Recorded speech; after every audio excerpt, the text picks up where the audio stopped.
ये गुरुकुल के मित्र हैं सुदामा। बड़े प्यारे हैं, सुशील हैं, सज्जन हैं, विनयी हैं, तपरत हैं। कहीं किसी के द्वार पर भिक्षा लेने नहीं जाते, जबकि ब्राह्मण का धर्म है भिक्षा लेना।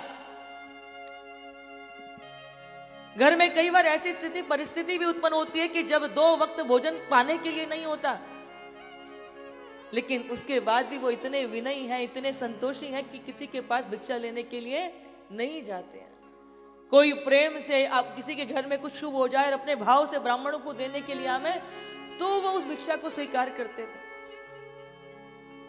कौन है? संतोषी। जीवन में संतोष एक बहुत बड़ा आभूषण होता है। जिसके जीवन में संतोष आ जाए, समझो उससे बड़ा कोई जगत में कृपा पात्र है ही नहीं। पर क्या होता है, हम सबके जीवन में संतोष नहीं होता, उसी के कारण हम दुखी होते हैं। कई बार लोग कहते हैं कि अरे ये दरिद्र है, दरिद्र कहीं का। जानते भी हो दरिद्र कहते किसे हैं? दरिद्रता होती क्या है? एक व्यक्ति जिसके पास अरबों की संपदा है पर उसके जीवन में संतोष नहीं है, वो अरबपति खरबपति तो हो सकता है पर दरिद्र है, क्योंकि उसके जीवन में संतोष नहीं है। पर एक वो व्यक्ति जिसके पास 2 वक्त भोजन करने के लिए ना हो, पर उसके पास जीवन में यदि संतोष है, तो वो गरीब तो हो सकता है परंतु दरिद्र नहीं है। दरिद्रता का दूसरा नाम ही तो असंतोष है। इसीलिए एक गरीब व्यक्ति जिसके जीवन में संतोष है, वो गरीब तो है पर दरिद्र नहीं है। जीवन का सबसे अनमोल धन है संतोष, जिनके जीवन में आ जावे। तो ये संतोष की जो निधि है ना, वो सुदामा जी के जीवन में है। भगवान के बड़े परम मित्र रहे सुदामा जी। इनकी पत्नी का नाम है सुशीला। बड़ी विनयी है, बड़ी सुशील है। जैसा नाम है वैसा ही उनका आचरण है। मृदुभाषी है, सहज है, भगवत भजन में लगी रहती हैं, अपने स्वामी की सेवा में लगी रहती हैं। कभी उनसे आग्रह नहीं करते कि अरे आप तो इतने विद्वान हैं, विप्र हैं, किसी को भी आज्ञा कर दोगे, कोई भी आपको कुछ आकर के दे जाएगा। देखो मेरी देह पर किसी प्रकार का कोई आभूषण नहीं है, गहने नहीं है, कीमती रेशमी वस्त्र नहीं पहने हुए। कभी कुछ नहीं कहती। जो प्राप्त है उसमें संतोष है उनको। एक दिन बैठी है अपने स्वामी के नजदीक, तो ऐसी सहज हरी चर्चा चलवे लगी। बोले 8 पहर अपने मित्र का नाम सुमिरते रहते हो, रटते रहते हो, कभी द्वारिकाधीश से मिलने का मन में भाव नहीं आता, उनके दर्शन करने की इच्छा प्रकट नहीं होती। तो सुदामा जी कहते हैं देवी होती तो बहुत है, पर कैसे जाऊं, बहुत दूर है। और कहते हैं कि गुरु के पास, मित्र के पास, सखा के पास में खाली हाथ, रिक्त हाथ नहीं जाना चाहिए। सुशीला ने कहा बस इतनी सी बात है। अरे वो आप उसकी चिंता मत करो, उसका प्रबंध मैं स्वयं कर दूंगी। सुशीला इतनी समझदार थी कि जब द्वारिकाधीश पूछेंगे कि सुदामा तुम कैसे हो, तो सुदामा कहेंगे कि द्वारिकाधीश प्रिय मित्र, इस संसार में सुदामा के अलावा प्रसन्न और संतोष कौन है? ये अपना कष्ट भी नहीं बताएंगे। इसीलिए उन्होंने क्या किया, एक ब्लास्ट कपड़ा जो कई जगह से सिला हुआ था, उसमें 4 घरों से लाकर के पृथक पृथक प्रकार के तंदुल उसमें बांध करके दिए। अलग अलग घरों के जो तंदुल होंगे वो अलग अलग प्रकार के होंगे। किसी का छोटा होगा, किसी का पीला होगा, कोई धान युक्त होगा, कोई मोटा होगा। सुशीला के पूरे क्षेत्र में इतनी उनके के प्रति इज्जत थी कि जरा सा इशारा भी कर दे तो वहां पर बोरियों के ढेर लग जाते। पर जानती थी कि मेरे स्वामी अपनी इस स्थिति को प्रकट नहीं करेंगे, इसीलिए अलग अलग ला करके तंदुल उन्होंने उस पोटरी में बांध करके दिए बंधुओं।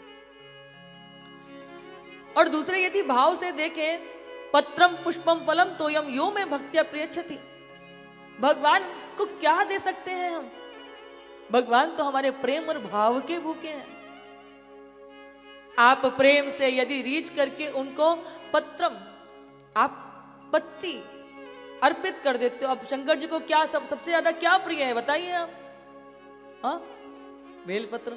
और यहाँ आप भ्रमण कर रहे होंगे तो बेल ही बेल है, शक्ति शक्ति चमोर दिखाई दे रही है। और उस शक्ति के बीच में आप जब वात्सल्य ग्राम के अंदर प्रवेश करते हैं तो सम्मुख आपको महादेव का दर्शन होता है। वो कंक्रीट से निर्मित महादेव नहीं है। कई बार लोग झांकी सजाने के लिए इस प्रकार का बना लेते हैं फाइबर से। ये जो महादेव है ना, सम्मुख जो महादेव है, ये साक्षात नर्मदेश्वर भगवान है। खजुराहो में मतंगेश्वर भगवान है, बड़ा सुंदर दिव्य उनका शिवलिंग है, लेकिन ये उनसे भी बड़े हैं। ये साक्षात नर्मदेश्वर भगवान है। और जो नर्मदा का कंकड़ भी होता है वो शंकर होता है, उसकी प्राण प्रतिष्ठित नहीं होती, वो स्वयंभू होता है। तो ये जो सम्मुख आप दर्शन कर रहे हैं ना, शिव और शक्ति का मिलन आपको साक्षात यहां पर दिखाई दे रहा है, चहुं ओर बेल पत्रों के मध्य में। और अंदर आप देखें तो सर्वमंगलामय है, बाहर जो है स्वयं साक्षात भगवान शिव वहां पर विराजमान है।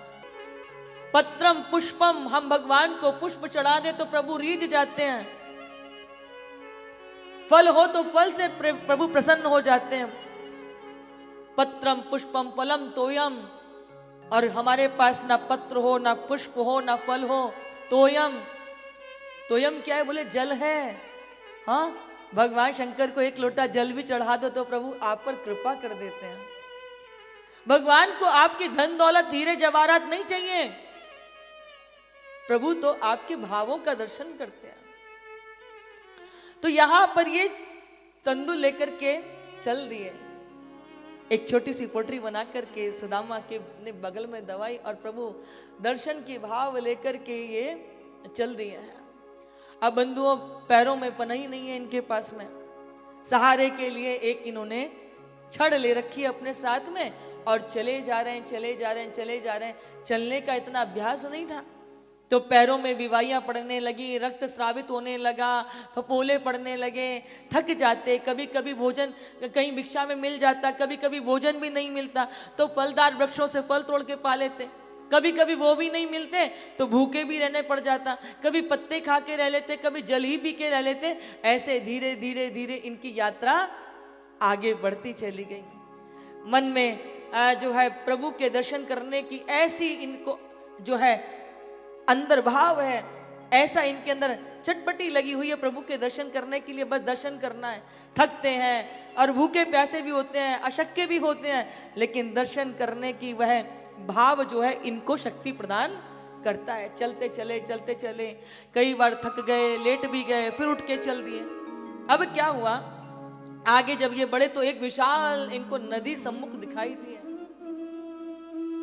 इतने तो ये हष्ट पुष्ट है कि इनके आप इनकी एक एक अस्थि को गिन सकते हो। इतनी विशाल नदी को कैसे पार करें? अब कहने लगे, कन्हैया देख लाला, हम तो तेरे दर्शन करने की भाव लेकर, चाहत लेके यहां तक पहुंच गए। अब तोकू अपने पास हमको यदि बुलाना हो तो तोकू ही कुछ करना पड़ेगा। एक वृक्ष की छाव लेकर के अपनी भुजा का तकिया बना करके यहां लेट गए भैया, और मन में पुकार रहे हैं कि श्याम सुंदर कन्हैया द्वारिकाधीश, कुछ लीला करो, कुछ कृपा करो, मुझे अपने पास बुला लो, आपके दर्शन करने की का भाव लेकर के मैं निकला हूं। तभी क्या हुआ, प्रभु स्वयं केवट का रूप लेकर नौका लेकर के वहां पहुंच गए।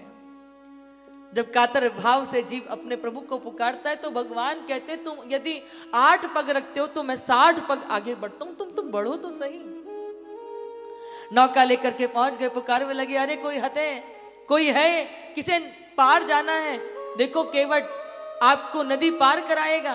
कानों में शब्द पड़े, दौड़ करके गए, देखा तो एक केवट नौका लेकर के खड़े हुए हैं। इन्होंने कहा, भैया तुम हमको नदी पार करा दोगे? बोले, करा तो देंगे, परंतु उसके बदले में उतराई देनी पड़ेगी, कुछ दक्षिणा भेंट देनी पड़ेगी। लेकिन जैसे ही देखा, इन्होंने तो धोती पहनी हुई है, मस्तक पर तिलक लगा हुआ है, लगता है कोई द्विज है, कोई ब्राह्मण है। देखो भैया, वैसे तो मैं बिना कुछ लिए किसी को पार नहीं कराता, परंतु ब्राह्मणों और संतों से मैं कुछ लेता नहीं हूं, उनको पार कराना मैं अपने ऊपर कृपा समझता हूं, इसलिए तुम उसकी चिंता मत करो, तुम आओ, आकर के बैठो, मैं तुम्हें नदी पार कराऊंगा। सुदामा बड़े प्रसन्न हो गए कि देखो जरूर द्वारिकाधीश ने ही इनको भेजा होगा कि जाओ मेरा मित्र विपदा में है, कष्ट में है, उसको जाकर के नदी पार करा दो। अनंत रूप लेकर के भगवान हमारे आसपास भ्रमण कर रहे होते हैं। अब यहाँ पर केवट ने नौका में बिठाया तो केवट ने उनसे ऐसी बातों बातों में पूछा कि प्रभु कहाँ जा रहे हो? तो बोले क्या बताऊं, मेरे गुरुकुल के मित्र हैं सुदामा, उनसे भेंट करने के लिए द्वारिका जा रहा हूं। जैसे ही सुना कि द्वारिकाधीश इनके मित्र हैं तो उपहास करने लगे, कटाक्ष करने लगे। देखो तो सही कितनी जगह से धोती पटी हुई है, शरीर की जो है अस्थि पंजरों को गिना जा सकता है, ऐसी दुबली सी काया, पैरों में पनाही नहीं, और कहते हैं कि द्वारिकाधीश इनके मित्र हैं। तो नख से लेके शिक तक उनको बार बार घूरने लगे। सुदामा जी अपनो ध्यान इधर उधर बटावे, इधर उधर देखें, लेकिन फिर जैसे ही कनकी सी आंखों से देखें तो कहाँ देख रहे हैं कि वो उन्हीं को घूर घूर के देख हुए लग रहे हो। अब सुदामा जी से रहे हो नहीं गए हो, तो सुदामा जी उससे कह रहे हैं कि भैया तू मेरे ये शरीर देख रहे है, हाँ तू मेरे यहाँ रूप है देख रहे है कि मेरे पास में कुछ है नहीं, पर मेरो कन्हैया बाहर को नए रूप है देखे, वो तो भीतर है देखे करे कि सामने वाले के पास भीतर भाव कैसे है। मेरा कन्हैया तो भाव का भूखा है। केवट की आंखों में आंसू आ गए, क्योंकि ये केवट कौन नहीं तो स्वयं द्वारिकाधीश ही है। भाव विभोर हो गए। सुदामा आज भी तुम्हारे भाव मेरे प्रति बदले नहीं है, जैसे तुम गुरुकुल में मेरे प्रति अनन्य भाव रखते थे, आज भी तुम्हारा भाव मेरे प्रति वैसा ही है। केवट ने पार कराया है। केवट ने यहाँ विप्र के चरण छू करके उनको प्रणाम किया है और सुदामा जी ने खूब यहाँ उनको आशीर्वाद प्रदान किया। आगे चल दिया है, थके प्यासे लेकिन लाला के दर्शन करने हैं। सुदामा के मन में द्वारिकाधीश के दर्शन करने की का अनुपम भाव है। चले जा रहे हैं, फिर किसी से पूछा भैया ये द्वारिका नगरी कितनी दूर है? तो उन्होंने कहा बस अब कुछ दूरी पर ही है। जैसे सुना अब मैं अपने लक्ष्य के, अपने मंजिल के, अपने गंतव्य के पास पहुंच गया तो और उत्साह आ गया, अब उमंग आ गई, अब तो मेरी मंजिल निकट ही है, अब तो मैं बस पहुंचने ही वाला हूं।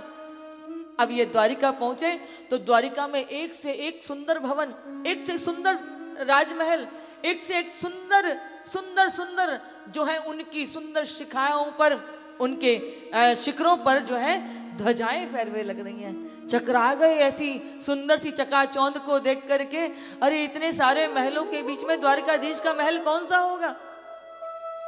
आसपास जो लोग घूम रहे हैं उनसे हाथ जोड़ के कह रहे हैं भैया ये जो द्वारिका के राजा है ना द्वारिकाधीश, हाँ मुझे उनके पास भेंट करने के लिए जाना है, आप बता सकते हैं कि वो कहाँ मिलेंगे, कौन से महल में मिलेंगे।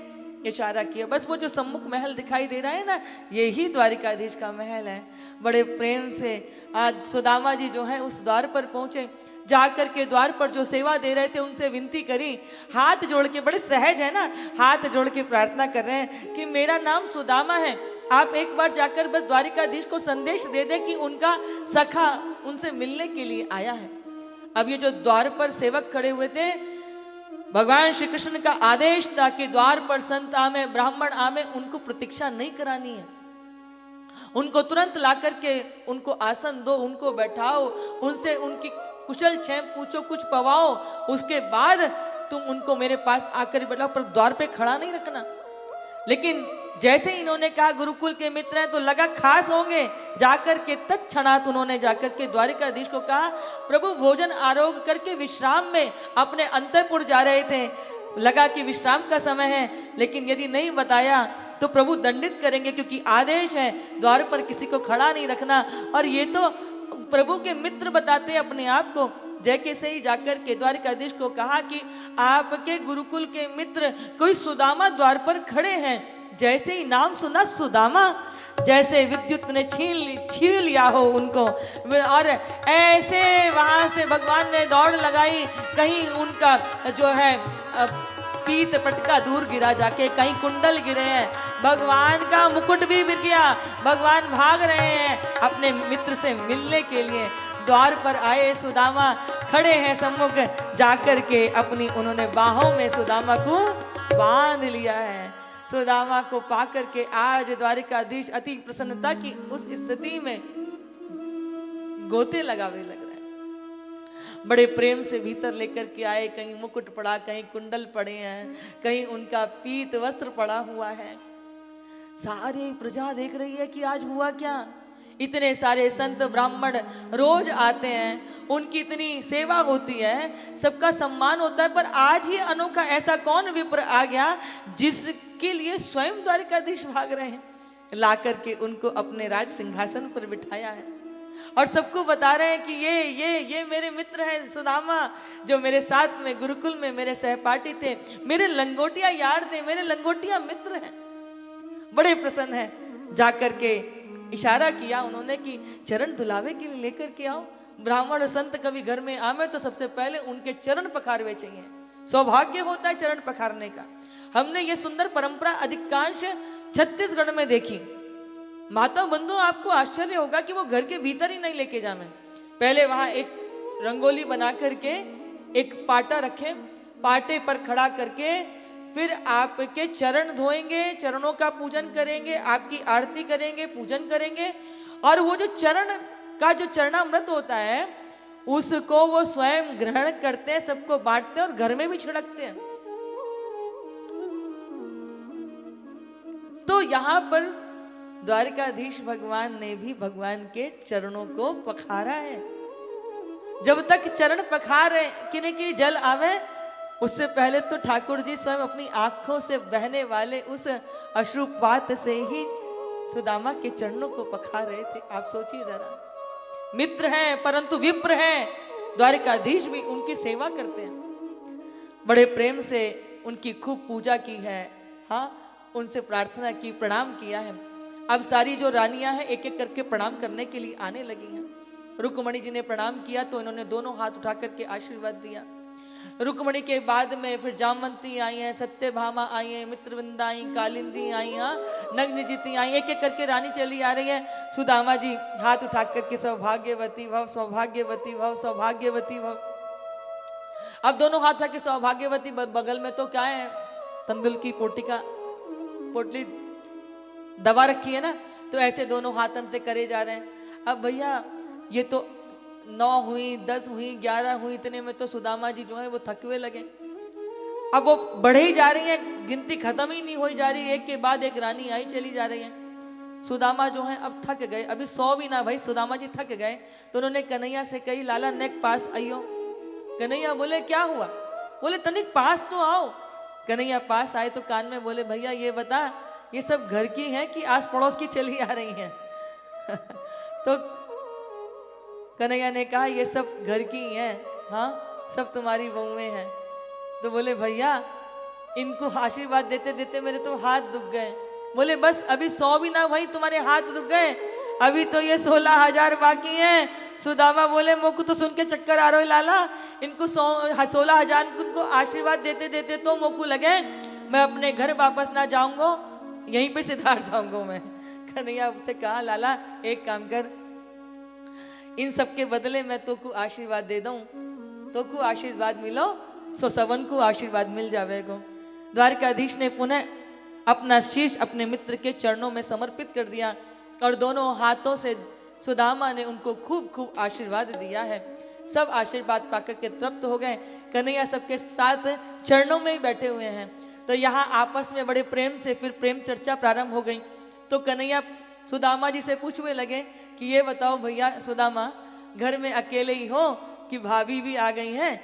तो सुदामा जी थोड़ा सा कुचावे लगे, हाँ, तो बोले मैं तो नहीं चाहता था, आपको तो पता है मेरा स्वभाव एकाकी है, परंतु परिवार के सम्मुख मेरी एक भी ना चली और परिवार वालों ने मिलकर के मेरा ब्याह कर दिया। तो सुदामा रूठ गए। कन्हैया बोले बताओ तुमने विवाह किया और हमको निमंत्रण भी नहीं दियो, हमको बुलाया भी नहीं। तो सुदामा बोले रूठना तो मोकू चाहिए, अरे मेरा तो एक ही विवाह हुआ, तुमने इतने सारे विवाह किए तब भी तुम्हें अपने मित्र की याद नहीं आई। तो द्वारिकाधीश ने कहा भैया तुम्हारा जब विवाह हुआ होगा विधि विधान से हुआ होगा, लगन पत्रिका, उसके बाद बारात और ये सब करके तुम बहू को लेकर के आए हुए होंगे, भाभी माँ को लेके आए होंगे। मुझे तो खुद ही नहीं पता कि थोड़ी देर में क्या होने वाला है, और जब मुझे खुद ही नहीं पता कि मेरा विवाह होने वाला है तो मैं निमंत्रण कैसे दूं? कहीं चलते, कहीं फिरते, कहीं घूमते विवाह होते चले गए। पर तुम्हारा तो विधि विधान से हुआ, तब भी तुमने मुझे याद नहीं किया। चलो छोड़ो, अब तो विवाह हो ही गया, ये बताओ घर में भाभी माँ है ना, तो जरूर भाभी माँ ने मेरे लिए कुछ भेजा होगा। तो सुदामा बात को टालने लगे। उनको लगा जब एकांत में मिलेंगे तो हम दे देंगे, इतने सारे उच्च कुल की, बड़े बड़े राजघराना की यहाँ बहुएं बैठी हुई हैं, रानियां बैठी हुई हैं, वो कहेंगे कि देखो इसको लेने के लिए भाग रहे, तो क्या लेके आया है, तंदुल लेके चला है, वो भी कच्चे। तो सुदामा जी को थोड़ा सा संकोच होने लगा। तो सुदामा जी कहते, कन्हैया याद है जब हम गुरुकुल में पढ़ते थे, गुरुजी कुछ भी पाठ देते थे या याद करने के लिए, तुम जल्दी याद कर लेते थे, और मैं इतनी मेहनत करता था तब भी मुझे जल्दी स्मरण नहीं हो। कन्हैया बोले छोड़ो छोड़ो वो ये बात, ये बताओ भाभी माँ ने क्या भेजा है। सुदामा कहते याद है कन्हैया जब हम गुरुकुल में थे। कन्हैया बोले वो छोड़ो, ये बताओ भाभी माँ ने क्या भेजा है। फिर सुदामा, तुम्हें याद है कि जब गुरुजी ने हमें यज्ञ के लिए समिधा लेने के लिए भेजा था, और गुरु माता ने हमको चने दिए थे कि भूख लगेगी तो इसको पा लेना, तो मैंने अपने हिस्से के तो पाए, तुम्हारे हिस्से के भी पा लिए। सुदामा से कहते छोड़ो वो बात, ये बताओ भाभी माँ ने क्या भेजा है। सुदामा बोले जा बात के पीछे पड़ जा, पड़ ही जावे, अभी तक वो आदत छूटी ना है, सारी पोल पट्टी खोल दूंगा, कैसे तुम ब्रज की गलियों में क्या क्या करते थे। कन्हैया बोले किसके सामने पोल पट्टी खोलोगे, इन सबन के सामने। अरे वे सारी लीलाएं तो इतने सारे विवाह का कारण बनी है, इनको सब कुछ पता है। बोले क्या बताओगे कि मैंने मक्खन चुराया, मैंने चीर चुराई, मैंने लीलाएं की, मैंने नृत्य किया। बोले सब पता है, तुम तो ये बताओ कि भाभी माँ ने क्या भेजा है, तुम तो ये बताओ। अब सुदामा के साथ में कन्हैया जो है वो थोड़ा सा उनमें वाद विवाद होने लगा, मीठी जो है उनके बीच में जो है अटखेलियां होने लगी। तभी कन्हैया की तीखी नजरें जो थी वो समझ में आ गया कि इन्होंने अपने बगल में कुछ छुपा रखा है। अब बात करते करते सुदामा को बातों में लगा रखा था, और उनके बगल में छुपाई हुई उस पोटली को प्रभु ने खींच लिया है। कहते हैं अच्छा मित्र सुदामा, तुम्हारी भी बचपन की आदत गई नहीं है, जैसे गुरु माता के चने अकेले अकेले पा लिए थे, ऐसे ही भाभी माँ की दी हुई वस्तु को भी अकेले ही पा लेना चाहते हो, छुपा के रखना चाहते हो, भेजी मेरे लिए है और मुझे देते भी नहीं हो। सुदामा जी की आंखें भीग गई। क्या कहूं मैं। श्याम सुंदर ने वो तंदुल की पोटली को खोला है बंधुओं। उस पोटली में से जैसे ही उन्होंने एक मुट्ठी भर करके तंदुल अपने मुख में डाले, संपूर्ण इस पृथ्वी का एक छत्र साम्राज्य अपने मित्र को भेंट कर दिया। जब उन्होंने दूसरी मुट्ठी भर करके अपने मुख में डाली है, तो उन्होंने स्वर्ग इत्यादि लोकों को अपने मित्र को भेंट कर दिया। और जब तीसरी मुट्ठी भर करके वो अपने मुख में डालने लगे, तैसे ही रुक्मणी जी ने उनका हाथ पकड़ लिया। बोले प्रभु, यदि आप बैकुंठ भी अपने मित्र को भेंट कर दोगे तो आपकी लक्ष्मी कहां रहेगी, आपकी लक्ष्मी कहां जाएगी।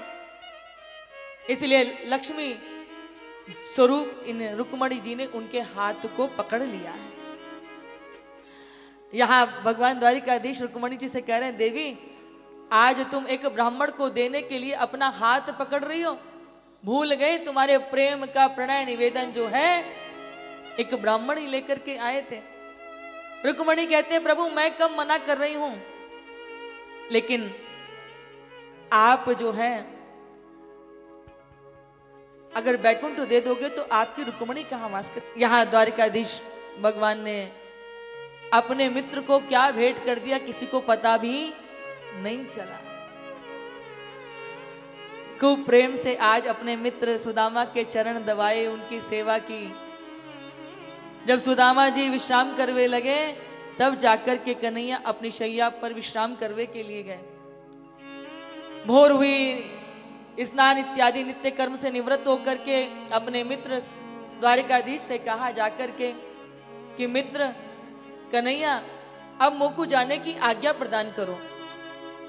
द्वारिकाधीश ने कहा कि जावे के लिए। बोले हाँ, अब मैं घर जाऊंगा, मेरे हृदय के अंदर तुम्हारे दर्शन करने का भाव था, तुमने इतने प्रेम से मुझे दर्शन दिया, हृदय से लगाया, तुम्हारे दर्शन करके मैं अभिभूत हो गया, धन्य हो गया, तुम्हें पाकर के, तुम्हें हृदय से लगा करके अब मैं जानो चाहूं, अब मुझे घर जानो है। तो द्वारिकाधीश ने भी ये नहीं कहा कि इतने महीने तुम्हें पद यात्रा करके यहां तक पहुंचने में लगी है, 2-4 महीने यहीं रहो, सेवा ग्रहण करो, खाओ पियो, आनंद लो। द्वारिकाधीश ने भी नहीं कही, और इतना सब कुछ पा करके सुदामा के हृदय में भी ये भाव नहीं आया कि अरे इतने दिन मुझे लगे यहां तक पहुंचने के लिए, कुछ दिन रहकर यहां सेवा ले लूं।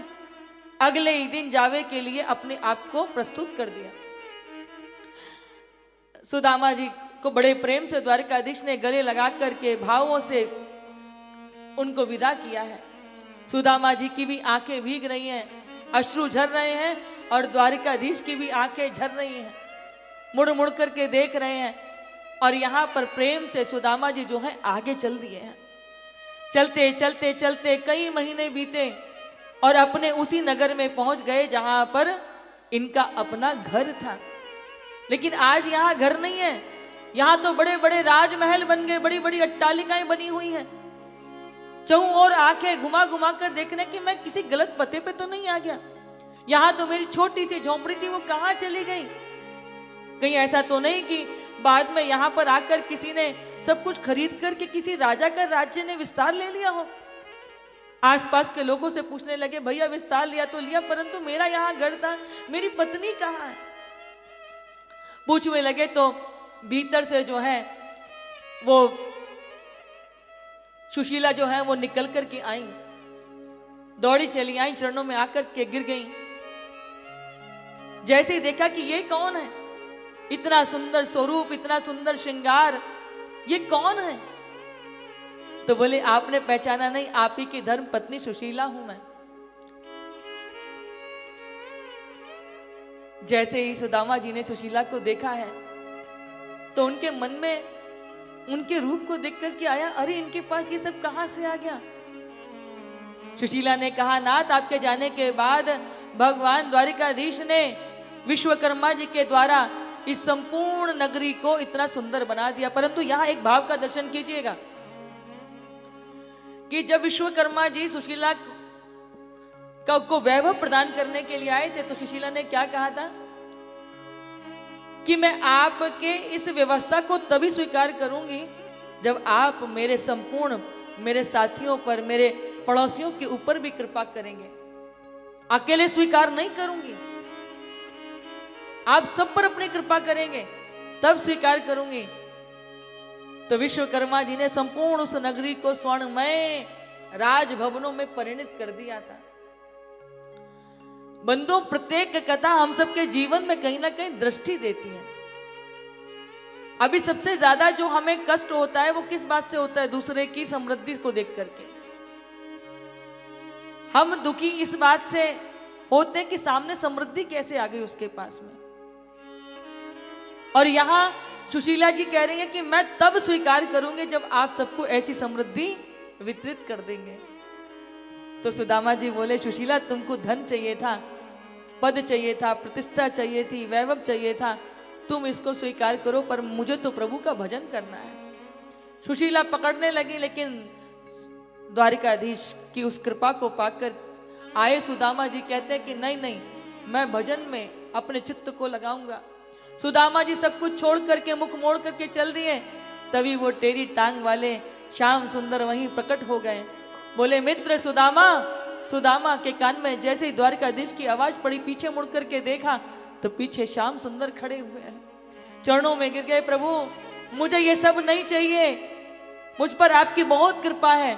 यदि आप कुछ देना चाहते हो तो सदैव मेरे चित्त में आपके प्रति निर्मल भक्ति बनी रहे, ऐसे ही मेरे जीवन में संतोष बना रहे, बस इतना ही मुझे आशीर्वाद दे दो। तब द्वारिकाधीश ने कहा कि सुदामा, ये तो एक मित्र को दूसरे मित्र के लिए भेंट है, और वैसे भी जिसके हृदय में आठों पहर भजन हो, भला उसको माया स्पर्श भी कर सकती है।